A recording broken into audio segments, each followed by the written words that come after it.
আমি একটা কথা বলি আপনাদের, অনেকে মনে করে যে দুর্বল এমপি, তারপরে সস্তার এমপি, তারপরে এমপির পাওয়ার কম। এবার তো আমরা বলেছি যে এমপি এবার ব্যক্তি হয় না, এবার এমপি হবে কারা? বাউফলবাসী। সুতরাং শফিকুল ইসলাম মাসুদের পাওয়ার দেখানোর কিছু নাই। শফিকুল ইসলাম মাসুদের পাওয়ার আছে এবার পাওয়ার কাদের হাতে? ভাইয়েরা, আমি বাউফলে আপনাদের আগামী দিনে কি দিতে পারবো জানি না। আমি চেষ্টা করব আমার সর্বোচ্চটুকু দিয়ে। আমি সেই মানুষ, আমি সেই দলের লোক যেই দল আমাকে কোরআন থেকে শিখিয়েছে ওয়ালা তাকুলু মা লা তাফআলুন কাবুরা মাকতান ইনদাল্লাহি আন তাকুলু মা লা তাফআলুন। পরে গোটা দুনিয়া যদি আমার উপরে খুশি হয় তাতে কোনো লাভ হবে ভাই? সেই জন্য এখানে ওই দিন বলে গিয়েছিলাম, আমরা সেই লোক যা বলি তা করি, যা করি না তা আমরা বলি না। রাস্তার সমস্যা বগা ইউনিয়নের সবচেয়ে বড় সমস্যা। আমি এটা থেকেই কাজ শুরু করব, রাস্তাগুলো উন্নয়নের জন্য আমরা এটা হাত দেব ইনশাআল্লাহ। সম্মানিত ভাইয়েরা, আমি আপনাদেরকে আজকে বক্তৃতা করতে আসি নাই, আজকে 3টা কাজের জন্য আসছি। এক, এটা বলতে এসেছি যে বক্তৃতার দিন এখন আমাদের না, এখন আমাদের কাজ করার দিন। আমরা আপনাদের কাজের মাধ্যমে প্রমাণ করব যে আপনারা সঠিক সিদ্ধান্ত নিয়েছেন। যারা আমাদেরকে ভোট দেন নাই তাদেরকে আমরা এটা প্রমাণ করব, যারা আমাদের প্রতি ইনসাফ করেন নাই আমরা তাদের প্রতিও ইনসাফ করব। আর ইতিপূর্বে উন্নয়ন হয় নাই, যা হয়েছে তা হয়েছে ব্যক্তি এবং দলের চেহারা দেখিয়ে। আমরা আজকে এখানে শুধু মনে করি না জামাত ইসলামী ছাত্র শিবিরের লোকেরা এসেছেন, এখানে বগাবাসী এসেছেন, এখানে কৌখালীবাসী এসেছেন, এখানে মুসলিম ভাইয়েরা এসেছেন, এখানে হিন্দু ধর্মাবলম্বীরা এসেছেন, এখানে তরুণরা এসেছেন, যুবকরা এসেছেন। জুলাই যুদ্ধে যারা অংশগ্রহণ করে জীবন বাজি রেখেছেন, গুলির মুখে দাঁড়িয়েছিলেন সাহস করে, সেই সমস্ত তরুণ যুবকরা এসেছেন। সুতরাং সেই বগা, সেই বাউফলকে আর কোনো হুমকি ধামকি দিয়ে, কোনো ষড়যন্ত্র করে আমাদের উন্নয়ন যাত্রাকে আটকে রাখা যাবে না। ভাই, আমি দল হইলাম বিরোধী দল, মন্ত্রী নিয়ে আসছি বগায় আপনাদের। এটা কি আমার অপরাধ হয়েছে? এটা কি আমার অপরাধ হয়েছে? আমি তো বলছি, আমি যখন এমপি হই নাই তখন আমি মাওলানা মামুনুল হক সাহেবকে নিয়ে আসছি। ওনার দলের লোকেরা এখনো এখানে আছেন, কেউ কেউ ওনার দলের লোকের আমাকে বলেছিলেন, মাসুদ ভাই আপনি পারছেন, আমরা হইলে পারতাম না। আমরা পটুয়াখালী নিয়ে আসতে পারি নাই, আপনি বাউফল নিয়ে আসছেন। খালিদ মাসুদ পাইলট ভাইকে আমি আপনাদের বাউফলে নিয়ে আসছি, কায়সার হামিদ ভাইকে আমি আপনাদের বাউফলে নিয়ে আসছি। আমি বলতে চাই, যেদিন বগায় আমাদের মন্ত্রীকে আপনারা কেউ আপনারা নিজেদের থেকে আপনাদের দলের লোককে আপনারা লাঞ্ছিত করেছেন, আপনারা পারলে আর একজন মন্ত্রী নিয়ে এসে দেখান। আমি আমাদের পাবলিক ফিল্ডে আমিরে জামাত ডাক্তার শফিকুর রহমানকে নিয়ে আসার পর তো আপনাদের দায়িত্ব ছিল এই বাউফলবাসীকে সম্মানিত করার জন্য জনাব তারেক রহমানকে পাবলিক ফিল্ডে নিয়ে আসা। বাইরে যখন কেউ পারে না তখন আমরা কই না, কয় থুক্কু আর খেলমু না। এখন কেউ বাউফলে আছেন, কয় থুক্কু তোমার সাথে আর খেলমু না। এই জন্য এখন শেষ অবলম্বন থাকে নিজের নাক কাইটা হইলেও আর একজনের যাত্রা কি করো। আলহামদুলিল্লাহ, যাত্রা ভঙ্গ হবে না, এই সেতু হবে ইনশাআল্লাহ। আল্লাহ ছাড়া এই সেতু কেউ ঠেকাই রাখতে পারবে না। মন্ত্রী এত ধাক্কাধাক্কির মধ্যে ওই কথা বলছে না? বলে নাই? বলছে তোমরা যত ধাক্কাও, তোমরা তো নন কোয়ালিফাইড, তোমরা তো আনফিট। এই বাস তো রাস্তায় এখন আর চলে না। এই বাস আমাকে বলা লাগছে, আমাকে বলা লাগে নাই। আমি একটা কথা বলি ভাই, মাঝে মধ্যে কেউ আমারে কয়, মাসুদ ভাই এবার নাকি আমরা এমপি একটু দুর্বল পাইছি। তা আমি বললাম, হ্যাঁ কথা সত্য। মোহাম্মদ রসুল্লাহ সাল্লাল্লাহু আলাইহি ওয়াসাল্লাম মাত্র 313 জন নিয়ে 1000-এর বিরুদ্ধে লড়াই করে যুদ্ধে জয়লাভ করছে। আমরা সেই 313 জন দুর্বল লোক। আমাদের বিরুদ্ধে দুনিয়ার শক্তি দিয়ে আমাদেরকে কেউ পরাজিত করতে পারবে না। কেউ দুর্নীতি করলে আমরা প্রতিরোধ করব। এই কৌকালিতে আমি শুনেছি এখনো মাদক পুরোটা বন্ধ হয় নাই, মাদক বন্ধ হইতে হবে। সে যে রাজনীতি, যত বড় রাজনৈতিক দলের সাথে থাকেন, ওই রাজনৈতিক দলের নেতা শুদ্ধ আমরা ধরে নিয়ে যাব। আমি ওই মুরব্বীকে চিনি না, ওই দিনও ছিলেন, আজকেও এখানে আছেন কিনা আমি জানি না, কারণ তাকে আমি চিনে রাখতে পারি নাই। প্রোগ্রাম শেষ করে বের হয়ে আমি কিছু দূর গিয়ে গাড়িতে উঠবো। গাড়িতে ওঠার আগেই উনি আমাকে পিছন থেকে, মুরব্বী মানুষ, পিছন থেকে উনি জামা টেনে ধরছে। তা আমি ভাবছি হয়তো কিছু বলবে বা কিছু চাইবে বা কিছু একটা আবদার করবে। উনি আমার কানের কাছে মুখটা নিয়ে বলল যে আপনি এমপি হয়ে গেছেন। এখন আল্লাহ সুবহানাহু ওয়া তাআলা আপনাকে কবুল করবেন। শুধু 12 তারিখ পর্যন্ত আপনি ধৈর্য ধরে মাথা ঠান্ডা রেখে আপনি কাজটা চালিয়ে যান। আমি ওনাকে আর জিজ্ঞেস করি নাই যে আপনি এটা কিসের ভিত্তিতে বলছেন। আমি বললাম, মুরব্বী আপনি যেটা বলছেন আল্লাহ যেন এটা কবুল করেন। উনি সাথে সাথে বললেন আমিন। আমার ভাইয়েরা, এই বিশ্বাস, এই আস্থা যে জনপদের থাকে, সেই জনপদকে কেউ কখনো পরাজিত করতে পারে না। আমি আজকে আসছি আপনাদের কাছে শুধুমাত্র সেই কষ্টের, সেই নির্যাতনের, নিপীড়নের যে অসম্ভব পরিশ্রম আপনারা করেছেন, লড়াই করেছেন একটা ভাগ্যের পরিবর্তনের জন্য। আমি শুনেছি আস্তে আস্তে আমাকে বলা হচ্ছিল, আমি যখন হাত জাগাচ্ছিলাম দু একজন কথা বলতেছিল, তো আমার সাথে যারা ছিলেন বলতেছিলেন যে এমপি প্রার্থীও এর আগে আসছে বোধহয়, আমি আসার পর একজন আসছিল, আর এমপি বোধহয় এই প্রথম এখানে আসছে কেউ। আমি এটার কাফারা আদায় করার জন্য আমি মাঝে মধ্যে আপনাদের এখানে আসব। এই কাফারা আদায় করার জন্য আমি মাঝে মধ্যে এখানে আসব। আর এই রাস্তার দুরবস্থা, আমি এখানে না আসতে তো বুঝতে পারবো না যে এই রাস্তা নিয়ে কিভাবে লড়াইটা আমার করতে হবে। আমি আসবো না শুধু, আমি কম সময়ের মধ্যে রাস্তা ঠিক করে ভালো রাস্তায় আপনারা সহ আমি আসব। আমি ভালো রাস্তায় আপনাদেরকে সাথে করে হয় বগা থেকে এখানে নিয়ে আসবো, নাহলে এখানে আইসা এখান থেকে আপনাদেরকে ভালো রাস্তায় আমরা গাড়ি মোটরসাইকেল শোডাউন করে আমরা বগা পর্যন্ত যাবো ইনশাআল্লাহ। আমরা বাউফলবাসীর কাছে একটা মেসেজ দেব, বাউফলের কোনো অঞ্চল অবহেলিত থাকবে না, তার প্রমাণ হলো এই কৌখালী। ইনশাআল্লাহ আমি আমার সামর্থ্য অনুযায়ী সবটুকু চেষ্টা আমি করব। এখানে এক ভাই কিছু তালিকা দিয়েছেন, আপনারা অনেকগুলো রাস্তার কথা বলেছেন। আমি কোনো রাস্তার নাম ধরে বলতে চাই না, আমি শুধু বলতে চাই বগা ইউনিয়নের যতগুলো গুরুত্বপূর্ণ এবং আমাদের হাঁটা চলার জন্য প্রয়োজনীয় রাস্তা আছে, প্রত্যেকটা রাস্তায় পর্যায়ক্রমে আমরা এগুলোকে সংস্কার এবং সোলিং করা এবং পরবর্তীতে এগুলো পিচ ঢালাই রাস্তায় আমরা এগুলো পরিণত করে দেবো ইনশাআল্লাহ। কিন্তু একটু সেটার জন্য আপনাদের আল্লাহর হস্তে সাহায্য চাইতে হবে, আল্লাহর কাছে ধৈর্য ধারণ করতে হবে। কারণ ভাইয়েরা, আমরা সবাই চেষ্টা করলাম, আল্লাহ যদি কবুল না করে হবে? কবুল করার মালিককে, বরকত দেওয়ার মালিককে। আল্লাহ আমার বরকত দিচ্ছেন, আমাদেরকে বরকত দিচ্ছেন না দেন নাই? দিচ্ছেন। কেউ কেউ তো 12 তারিখের আগেই এমপি হয়ে গেছিল, ঘোষণা হয়ে গেছিল না? হয়ে গেছিল।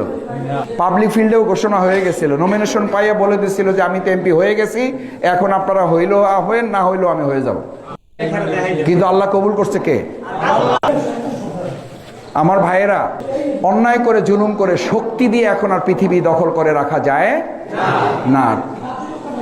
আমি একটা কথা বলি আপনাদের, অনেকে মনে করে যে দুর্বল এমপি, তারপরে সস্তার এমপি, তারপরে এমপির পাওয়ার কম। এবার তো আমরা বলেছি যে এমপি এবার ব্যক্তি হয় না, এবার এমপি হবে কারা? বাউফলবাসী। সুতরাং শফিকুল ইসলাম মাসুদের পাওয়ার দেখানোর কিছু নাই। শফিকুল ইসলাম মাসুদের পাওয়ার আছে এবার পাওয়ার কাদের হাতে? ভাইয়েরা, আমি বাউফলে আপনাদের আগামী দিনে কি দিতে পারবো জানি না। আমি চেষ্টা করব আমার সর্বোচ্চটুকু দিয়ে। আমি সেই মানুষ, আমি সেই দলের লোক যেই দল আমাকে কোরআন থেকে শিখিয়েছে, ওয়ালা তাকুলু মা লা তাফআলুন কাবুরা মাকতান ইনদাল্লাহি আন তাকুলু মা লা তাফআলুন। পরে গোটা দুনিয়া যদি আমার উপরে খুশি হয় তাতে কোনো লাভ হবে ভাই? সেই জন্য এখানে ওই দিন বলে গিয়েছিলাম, আমরা সেই লোক যা বলি তা করি, যা করি না তা আমরা বলি না। রাস্তার সমস্যা বগা ইউনিয়নের সবচেয়ে বড় সমস্যা। আমি এটা থেকেই কাজ শুরু করব, রাস্তাগুলো উন্নয়নের জন্য আমরা এটা হাত দেব ইনশাআল্লাহ।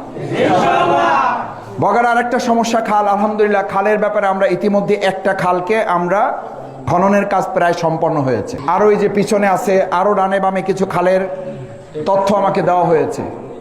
ইনশাআল্লাহ আমি আপনাদের কথা দিচ্ছি, পর্যায়ক্রমে আমরা এই খালগুলো খনন করে আমাদের কৃষক শ্রমিক ভাইয়েরা যারা কষ্ট করে ফসল ফলান, যে ফসল শুধু আমাদের ঘর না, আমাদের বাড়ি না, আমাদের এলাকা না, আমাদের বাউফল না, পটুয়াখালী শুধু না, বরিশাল শুধু না, গোটা বাংলাদেশের মানুষের খাদ্যের অভাব পূরণ করে, সেই কৃষক শ্রমিকদের কাজের সহায়তার জন্য অবশ্যই এই খালগুলো পুনর্খননের ব্যবস্থা করা হবে।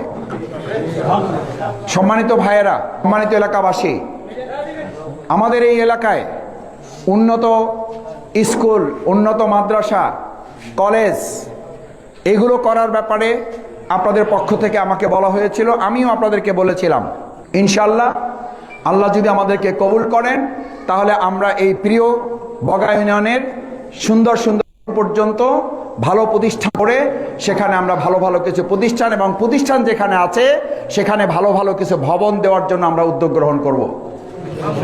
আমাদের মসজিদ আছে, মসজিদের সাথে টিউবওয়েল অনেক জায়গায় নাই, মসজিদ আছে, উজুখানা নাই। ইনশাল্লাহ আমাদের ইবতেদায়ী ফোরকানিয়া মাদ্রাসা সহ মসজিদ যেগুলো আছে এই মসজিদগুলোতে উজুখানা সহ টিউবওয়েলের সংকট আমাদের আছে, বিশুদ্ধ পানির সংকট আমাদের আছে। আমি আপনাদেরকে কথা দিচ্ছি ইনশাল্লাহ আল্লাহ যদি কবুল করেন, দয়া করেন, তিনি যদি মায়া করেন আমাদের প্রতি, তিনি যদি আমাদেরকে অনুগ্রহ করে অনুমোদন করেন, আমরা শুধু টিউবওয়েল না 500 পরিবার এবং 3 থেকে 3,500 মানুষ যেখান থেকে পানি গ্রহণ করতে পারবেন সেরকম একটা স্কিমের নাম হলো ওয়াটার সাপ্লাই স্কিম। এই স্কিম আমরা ইতিমধ্যে কালাইয়াতে বসিয়েছি, কালীশুরিতে কাজ শুরু হয়েছে। এরপর পর্যায়ক্রমে আমরা বগা থেকে অন্যান্য ইউনিয়নগুলোতে হবে এবং সেটা বগাতে হবে ইনশাআল্লাহ। সম্মানিত ভাইয়েরা, আমি আপনাদেরকে আজকে বক্তৃতা করতে আসি নাই, আজকে 3টা কাজের জন্য আসছি। এক, এটা বলতে এসেছি যে বক্তৃতার দিন এখন আমাদের না, এখন আমাদের কাজ করার দিন। আমরা আপনাদের কাজের মাধ্যমে প্রমাণ করব যে আপনারা সঠিক সিদ্ধান্ত নিয়েছেন। যারা আমাদেরকে ভোট দেন নাই তাদেরকে আমরা এটা প্রমাণ করব, যারা আমাদের প্রতি ইনসাফ করেন নাই আমরা তাদের প্রতিও ইনসাফ করব। যারা আমাদেরকে ভোট দেন নাই আমরা তাদেরও বিচার করব না আপনি কোন দল করেছিলেন। আমরা বলেছি আমাদের বাউফলে উন্নয়নের 2টা সূত্র, আমরা সবাই মিলে সবার জন্য উন্নয়ন হবে, সবাই মিলে সবার জন্য উন্নয়ন। কোনো ব্যক্তির জন্য, কোনো দল বা গোষ্ঠীর জন্য হবে না, উন্নয়ন হবে বাউফলবাসী বগাবাসীর জন্য।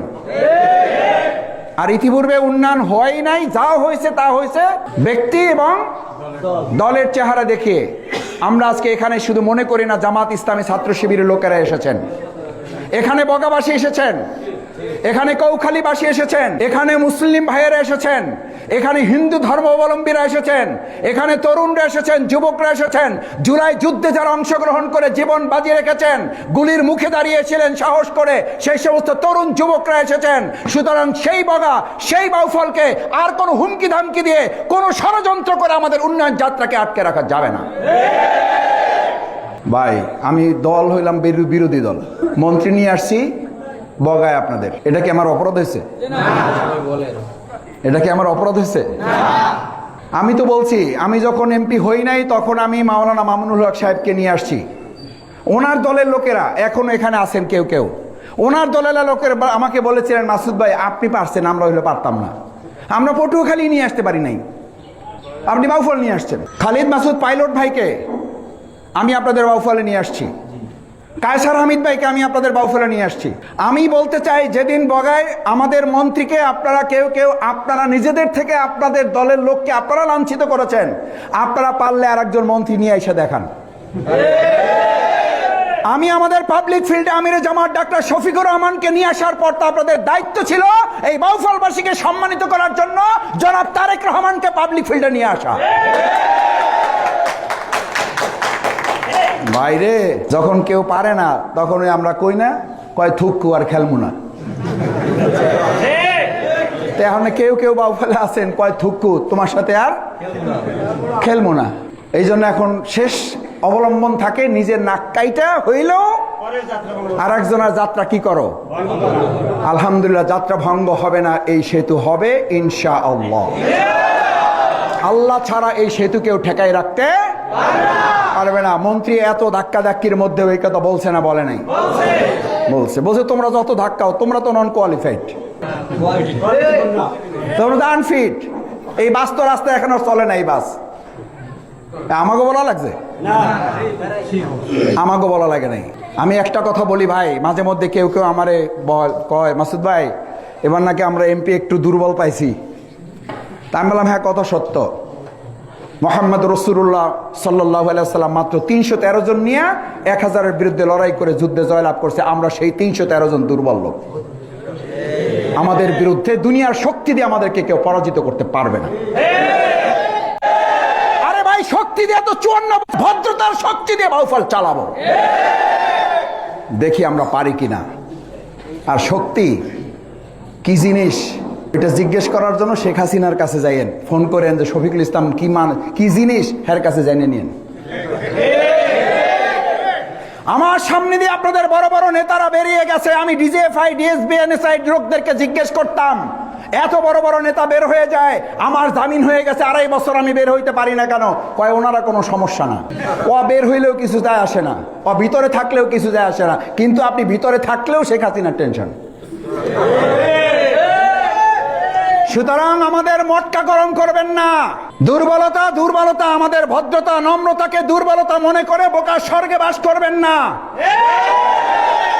আমরা ভদ্র আছি, আমরা ভদ্র থাকতে চাই, এবং ভদ্রভাবেই এই বাউফলের লোকেরা বারবার জিজ্ঞেস করেছি, বাউফলের লোকের কি দরকার, 54 বছর আপনারা কি পান নাই?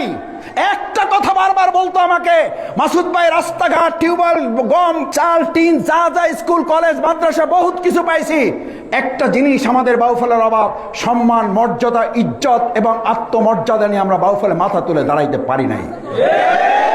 আমি এবার আপনাদের কথা দিচ্ছি, চাল ডাল রাস্তা গম কি দিতে পারবো না, আত্মমর্যাদা সম্মান নিয়ে এই বাউফলের সবাই বেঁচে থাকার অধিকার পাবে, নিশ্চয়তা আমি আপনাদের। মাইরের বদলে আমরা এবার মাইরে যাব না, দেখি কতক্ষণ পারেন। শেষে আপনারা নিজেরাই বলবেন ভাই আর কুলায় না। সেজন্য সম্মানিত ভাইরা, আমি আপনাদের সবশেষ একটা অনুরোধ করে আমার কথা রীতি টানতে চাই, একটু ধৈর্য ধরতে পারবেন ইনশাআল্লাহ? রসুল করিম সাল্লাল্লাহু আলাইহি সাল্লামকে এক ইহুদি এসে গালিগালাজ করতেছিল। রসুল করিম সাল্লাল্লাহু আলাইহি সাল্লাম আকাশের তাকাইয়া, আসমানের দিকে তাকাইয়া হাসতেছিলেন। আবু বকর রাদিয়াল্লাহু তাআলা, আমর রাদিয়াল্লাহু তাআলা বললেন, ইয়া রাসূলুল্লাহ সাল্লাল্লাহু আলাইহি সাল্লাম আপনাকে গালি দিচ্ছে আর আপনি হাসতেছেন, আমরা তো সহ্য করতে পারতেছি না। আবু বকর রাদিয়াল্লাহু তাআলার মতো ঠান্ডা লোক, ওমর রাদিয়াল্লাহু তাআলার মতো লোক, সাহাবায়ে আজমাইন, তারা এবার কথার জবাব দেওয়া শুরু করলো। মুহাম্মদুর রাসূলুল্লাহ সাল্লাল্লাহু আলাইহি ওয়াসাল্লাম আসমানের দিকে তাকিয়ে এবার মনটা খারাপ করে ফেললেন। এই হাদিস আছে না নেই? কেন? জিজ্ঞেস করা হলো, ইয়া রাসূলুল্লাহ সাল্লাল্লাহু আলাইহি ওয়াসাল্লাম আপনার মনটা আগে হাসি ছিল, এবার আমরা একটু কথা বললাম খারাপ হয়ে গেল। বললো, যখন তোমরা চুপ ছিলা তখন আমার প্রত্যেকটা গালির জবাব আল্লাহ সুবহানাহু ওয়া তাআলা তার ফেরেশতার পক্ষ থেকে দিয়ে দিচ্ছিলেন, আর যখন তোমরা দেওয়া শুরু করলা ওই ফেরেশতাকে আল্লাহ তাআলা ওখান থেকে তুলে নিয়ে চলে গেলেন। সুতরাং এবার আমরা মোকাবেলা আমরা করব না, আল্লাহ রাব্বুল আলামিন তার ফেরেশতা দিয়ে সমস্ত সমালোচনা এবং সমালোচকদের গালির জবাব আল্লাহ তাআলা আসমান থেকে দেবেন ইনশাআল্লাহ। আমরা ধৈর্য ধরতে পারবো ইনশাআল্লাহ? কৌখালীবাসী আপনারা কি রাজি আছেন? দেখি ইনশাআল্লাহ পারবেন ইনশাআল্লাহ? আল্লাহ তাআলা কবুল করুন। সেই প্রত্যাশা ব্যক্ত করে, আপনারা অনেক কষ্ট করেছেন, আপনারা নির্যাতন নিপীড়ন সহ্য করেছেন, আপনারা কারো কোনো কথায় কান দিবেন না এবং কোনো উত্তেজনা আপনারা ছড়াবেন না। আমরা শান্তিপূর্ণ একটা বাউফল প্রতিষ্ঠা করতে চাই। কেউ দুর্নীতি করলে আমরা প্রতিরোধ করব। এই কৌকালিতে আমি শুনেছি এখনো মাদক পুরোটা বন্ধ হয় নাই, মাদক বন্ধ হইতে হবে। সে যে রাজনীতি, যত বড় রাজনৈতিক দলের সাথে থাকেন, ওই রাজনৈতিক দলের নেতা শুদ্ধ আমরা ধরে নিয়ে যাব। এখানে আমরা মাদক চলতে দেব না। ঠিক আছে, রাজি আছেন ইনশাআল্লাহ? শুধু পুলিশ না, আপনারাও প্রতিরোধ গড়ে তুলতে পারবেন, আপনারাও প্রতিরোধ করতে পারবেন।